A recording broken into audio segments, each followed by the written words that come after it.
ഇത് mass മോട്ടോഴ്സിന്നാണ്. Hero ഹോണ്ടയുടെ Splendor വണ്ടി നമ്മൾ വർക്കിന് ആയിട്ടുണ്ട്. നമുക്ക് മെയിനായിട്ട് പറഞ്ഞാണ് വർക്ക് ബ്രേക്ക് ക്ലീനിങ്, അതായത് ബ്രേക്കിൻ്റെ സൗണ്ട് കാണിക്കുന്നുണ്ട്, അതേപോലെ എഞ്ചിൻ ഓയിൽ മാറ്റണം, പിന്നെ എഞ്ചിൻ സൈഡ് ഓയിൽ ലീക്ക് പറഞ്ഞിട്ടുണ്ട്. അപ്പോൾ ഇത്രയും കേസാണ് മെയിനായിട്ട് പറഞ്ഞിട്ടുണ്ട്. അപ്പോൾ ബ്രേക്കിൻ്റെ ഭാഗമായി ബന്ധപ്പെട്ട് നമ്മൾ ബാക്ക് ബ്രേക്കൊക്കെ ചെക്ക് ചെയ്യാനൊക്കെ ആയിട്ട് അയച്ചാനാണ്. ബ്രേക്ക് ലൈൻഡർ നമുക്ക് ഇപ്പോൾ മാക്സിമം ക്യാമൊക്കെ അഡ്ജസ്റ്റ് ചെയ്താണ് നമ്മൾ യൂസ് ചെയ്തുകൊണ്ടിരിക്കണേ. കമ്പനി ലൈൻഡർ കിടക്കണേ. ഇപ്പോൾ നിലവിൽ നമുക്ക് തൽക്കാലം ക്ലീൻ ചെയ്ത് റീസെറ്റ് ആക്കാം. ഇതിപ്പോൾ ഇത്രയും ക്യാം തിരിച്ചിട്ടാണെന്ന് വെച്ചാൽ ഹബ്ബിന് നല്ല രീതിയിൽ തേയ്മാനം വന്നിട്ടുണ്ട്. വണ്ടിക്ക് നല്ല പഴക്കമുണ്ട്, അതിൻ്റേതായിട്ടുള്ളൊരു തേയ്മാനമാണ്. അപ്പോൾ തൽക്കാലം അത് ക്ലീൻ ചെയ്ത് റീസെറ്റ് ആക്കുന്നുണ്ട്.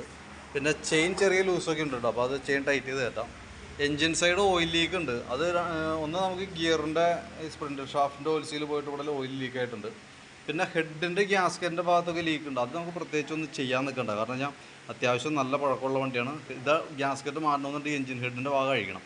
തൽക്കാലം അത് മൈൻഡ് ചെയ്യാണ്ടിരിക്കണം നല്ലത്. ഞാനിപ്പോൾ ഈ ഭാഗത്തുള്ള ഓയിൽ ലീക്ക് നമുക്ക് ഓയിൽസിൽ മാറ്റി റെഡിയാക്കാം.